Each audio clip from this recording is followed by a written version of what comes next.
costero se daba después de 100 años, ingeniero, ¿no? Y luego se volvió a dar en 2017 recién en el Perú. Y de ahí continuamente se ha venido produciendo este fenómeno cada 20 años, el fenómeno del Niño, me refiero que es el más continuo, luego después de 10 años y luego 7 a 5 años.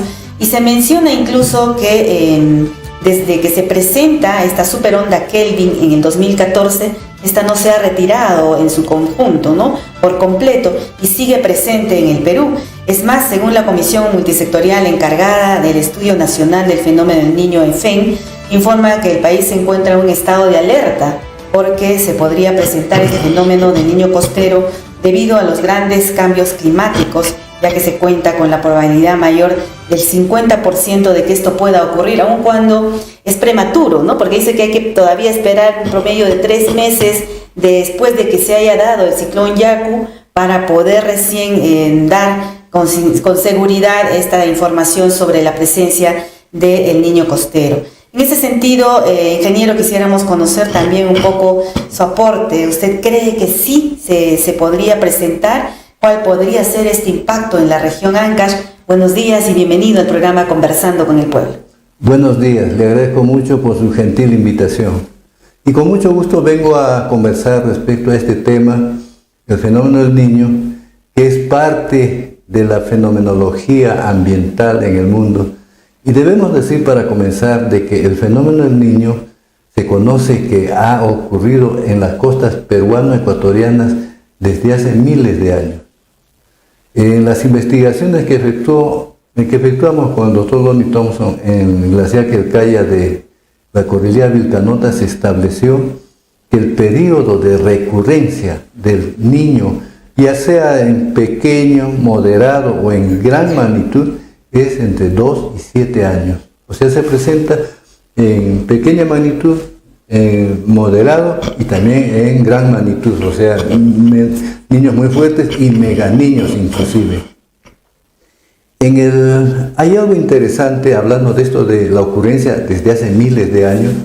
En el Museo de Historia Natural de Nueva York, en los ambientes dedicados al Perú, en uno de ellos se habla acerca de las culturas mochica y chimú, moche y chimú, y ahí hablan justamente, dicen, estas culturas colapsaron por la ocurrencia del fenómeno del Niño. Y ahora los peruanos han vuelto a construir en esos mismos lugares obras de infraestructura de riego, y se está refiriendo a Chavimochic.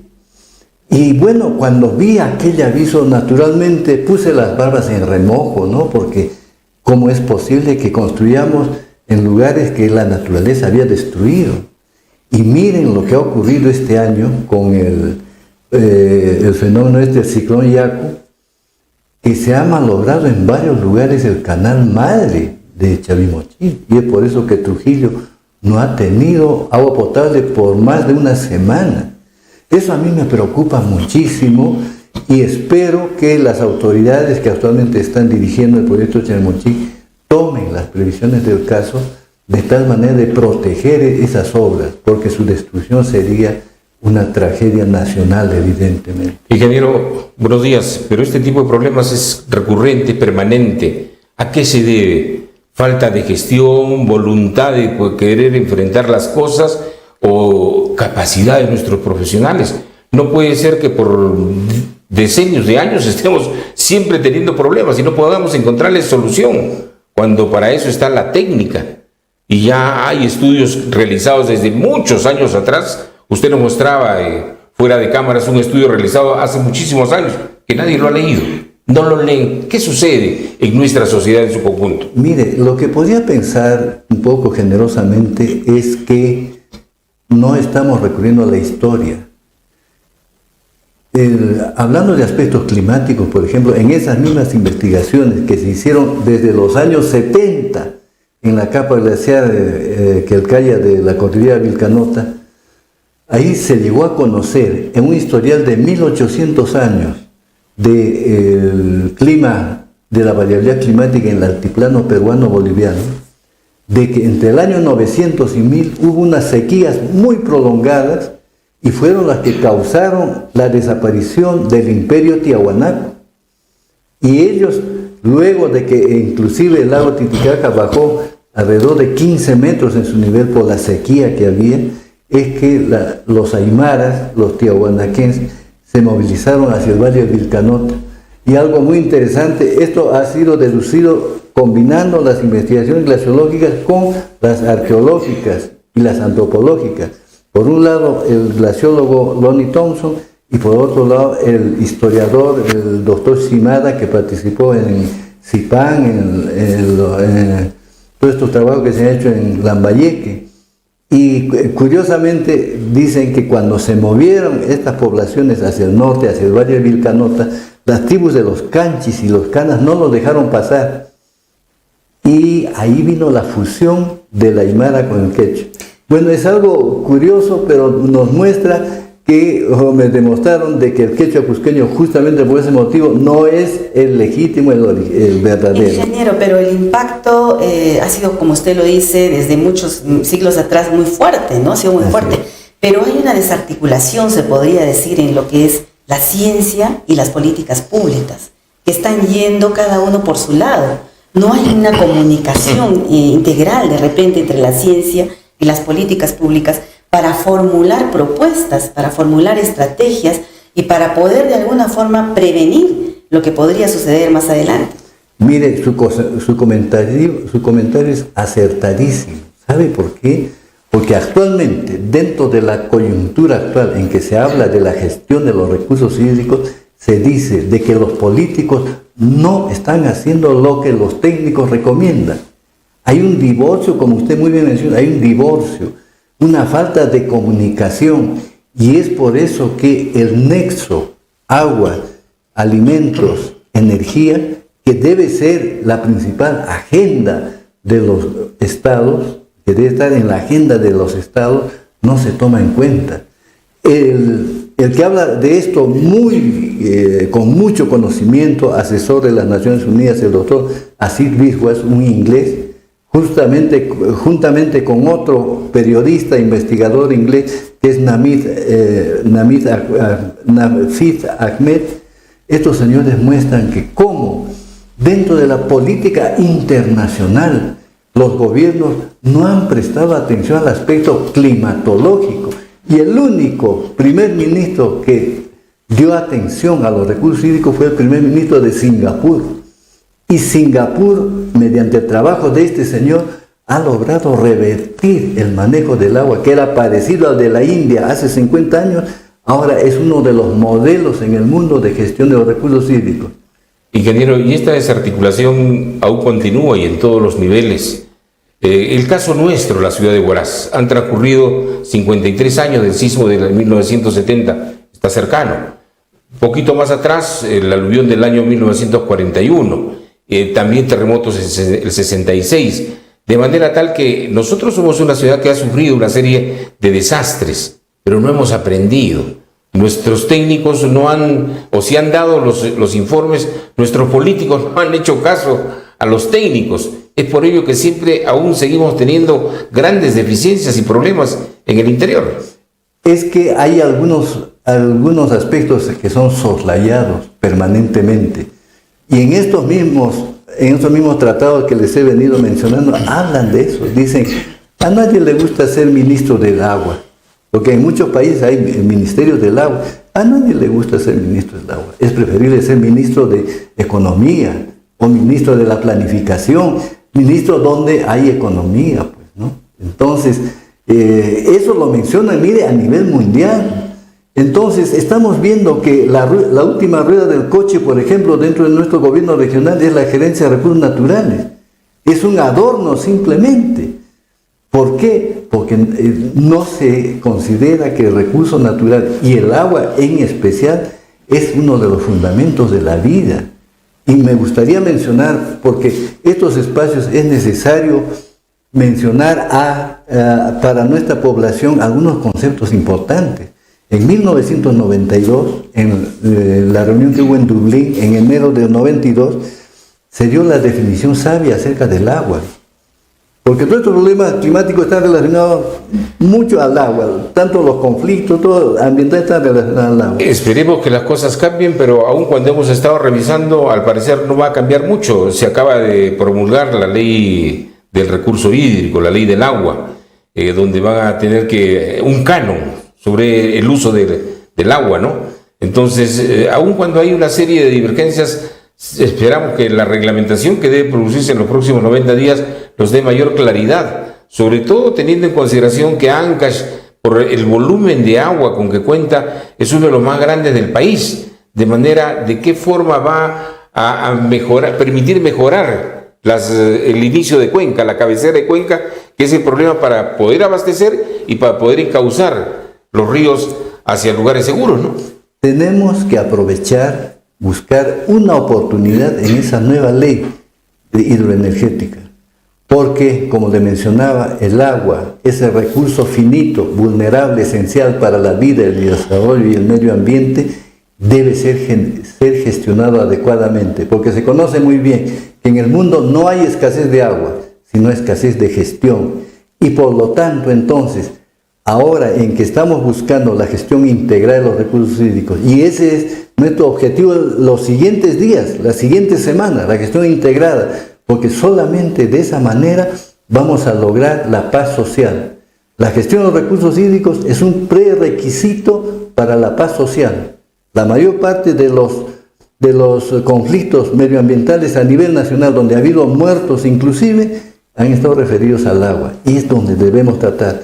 Recientemente, en la última semana ha ocurrido un tremendo lío en Carhuaz, porque el agua lo hemos venido tratando sectorialmente, y ese es el gran error, esa es la famosa... Y hay un consejo regional del agua en cada una de las cuencas que debe ser implementado bajo responsabilidad por los gobiernos regionales. Pero eso no se hace.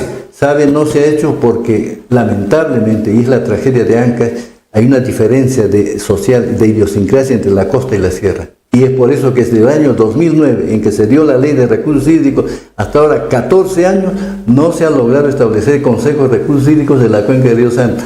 Es por ese motivo que se ha dado la ordenanza número 5 del 2019, en que se considera la gestión integral de los recursos hídricos por sus cuencas. Y ya se dio el dispositivo formando el comité de gestión del río Quilcay. Entonces, ahí debemos comenzar a trabajar espacio por espacio. Y si logramos en algún momento con bastante trabajo, porque esto no es un proyectito, son procesos sociales que se tiene que seguir, si logramos que las 16 subcuencas de la Cordillera Blanca lleguen a tratarse de la misma manera, haciendo la gestión integrada, ya estaremos logrando que el mismo río Santa sea gestionado adecuadamente. Ingeniero, pero sí seguimos insistiendo, ¿no? Las lecciones no se han aprendido, ¿no? Todo lo que hemos atravesado, pasado, sigue ahí, no se han aprendido. Esperemos que con el tema de la conformación de los consejos de cuenca se pueda dar un avance importante, porque en algún momento conversábamos, el tema de la administración, del uso del agua ha sido motivo siempre de enfrentamientos, de divisionismos, ¿no? Que no nos han permitido avanzar. Trayendo un poco lo que es la ley del recurso hídrico, que lo mencionaba Guido, también es como si se prestara la propia ley de los recursos hídricos en seguir permitiendo la construcción de infraestructuras en el tema protección, me refiero en el tema de lo que es la construcción de los puentes, por ejemplo. En el artículo 114 menciona, ¿no?, que no da una medida de la longitud, por ejemplo, de la construcción de los puentes. No se calcula el caudal máximo que se debería de considerar en las construcciones, el máximo extraordinario se podría decir, y se pone de manifiesto como en el tema de los fenómenos que se han ocurrido años tras años, se han ido también destruyendo infinidad de puentes, porque no se han hecho construcciones como deberían de ser. Y eso también lo ha permitido hasta cierto punto la ley de los recursos hídricos, que no la hemos terminado de revisar en su totalidad, se podría decir, ¿no? Mire, en el caso de los puentes y de las obras hidráulicas, se tiene que considerar el historial hidrológico. Para el caso de puentes importantes, se debe considerar un historial por lo menos de 500 años. O sea, no lo que ocurrió hace 20, 30 años, 500 años. ¿Cuál fue el máximo caudal? Y de acuerdo a eso diseñar para que no ocurra lo que usted menciona justamente. Y eso es lo que precisamente ha ocurrido por la zona norte del país, ¿no? Chiclayo, Piura, no han realizado estudios en nuestra... ¿no? Y también lo de Casma, ¿no? Casma, ahora, eso linda mucho con la profesionalidad de los expedientes técnicos, que son muy superficiales y no tienen la suficiente solvencia y consistencia para poder hacer proyectos duraderos, ¿no? Mire, a mí me parece de que el cambio climático se está acelerando tanto que nos está mostrando las debilidades, la vulnerabilidad del cambio climático. Porque, por ejemplo, los famosos alcantarillados pluviales, que ahora tanto reclaman Tumbes, Chiclayo, Piura, las ciudades de la costa en general, es porque no llovía demasiado y ahora los fenómenos del Niño nos están mostrando que es una necesidad. Pero al mismo tiempo, desde el punto de vista de ingeniería, diseñar esos sistemas resulta bastante problemático y muy antieconómico, muy caros. Ingeniero, pero... Porque las poblaciones son planas. Y tanto el desagüe de aguas servidas como el alcantarillado pluvial funcionan con la gravedad. Entonces, en una parte plana, para darle la debida pendiente, cada vez las zanjas son más y más y más profundas.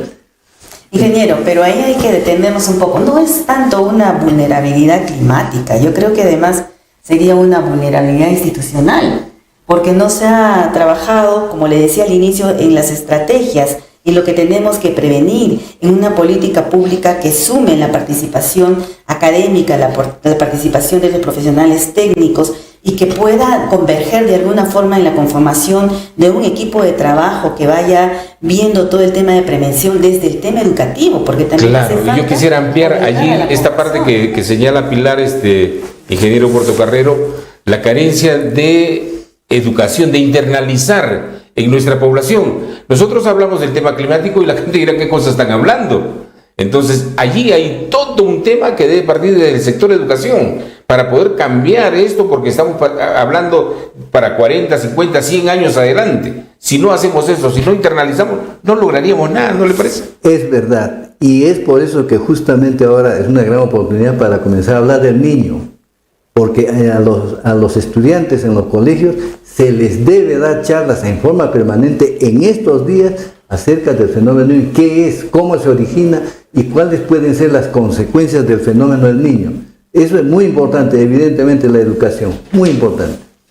Sí, en verdad el tema es amplio, ingeniero. Tenemos ya una entrevista que está justamente también a espera. Vamos a seguir invitándolo para seguir hablando, pero antes de finalizar, sí quisiera que más o menos nos oriente, ¿no? El tema del fenómeno del niño costero y también del niño global va a traer como consecuencias, imagino yo, sequías, va a traer una serie, o de repente las heladas se van a reducir. ¿Qué es lo que vamos a afrontar aparte de estos desastres que van a venir lógicamente? Mire, para entender lo del fenómeno del niño, el fenómeno El Niño, tenemos que recordar qué es la zona de convergencia intertropical. La zona de convergencia intertropical es la reunión, podríamos decir en términos muy simples, de los vientos que vienen del Atlántico, del noreste y del sureste, se juntan en el Ecuador y soplan hacia el oeste y pasan por el medio de Sudamérica. Esos vientos son los que nos traen la humedad, la bendita humedad de la Amazonía, y es por eso que tenemos lluvia en los Andes, porque esos vientos traen las nubes.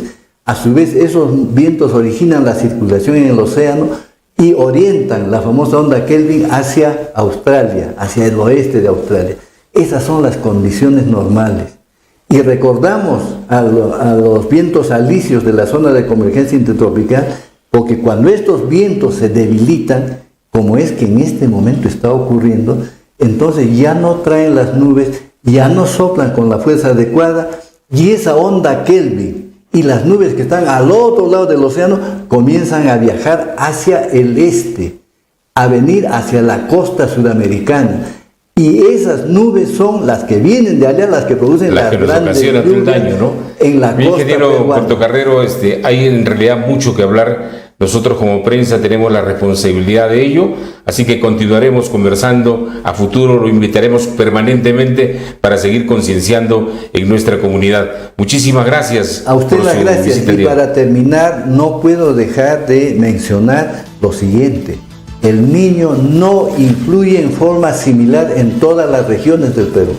En la investigación que hemos hecho hace ya varios años, se sabe muy bien que mientras el Niño 1-2, porque la zona de monitoreo del Niño está dividida en 4 regiones, el 1-2 está pegado a la costa peruano-ecuatoriana. Cuando el calentamiento, como ahora está ocurriendo, del Yacu y de lo que los peruanos hemos venido a denominar el Niño costero, porque es una denominación netamente peruana, esa intervención sí es inmediata, o sea, el calentamiento y las lluvias inmediatamente. En cambio, la influencia en los Andes y en el sur del Perú, por ejemplo, de las sequías que se presentan con el Niño en el sur del Perú, en el altiplano peruano-boliviano, son diferentes. Lo que sí, para terminar, abusando de vuestra paciencia, es decirle lo que sí es general y a mencionar algo para nuestra región es la elevación de la temperatura. Eso sí. En todo lugar. En la costa ya, por lo menos, todo el mundo está preocupado. Y aquí debemos preocuparnos porque esa mayor temperatura va a ocasionar mayor deshielo y a su vez va de repente a propiciar avalanchas de hielo. Debemos pensar eso aquí, en la zona donde estamos viviendo. Bien, gentil. Conversando con el pueblo, agradeciendo siempre la sintonía de quienes nos siguen a través de las redes sociales. Nos estaremos volviendo a reencontrar, Dios mediante, el próximo sábado. El próximo sábado. Muchísimas gracias a Pilar, a Livia Pimentel, que es nuestra productora, y a las 2 jóvenes estudiantes del 4º ciclo de la Universidad Santiago Antúnez de Mayolo, que se han integrado a nuestro programa Conversando con el Pueblo. Muchísimas gracias y hasta la próxima semana. Buen fin de semana.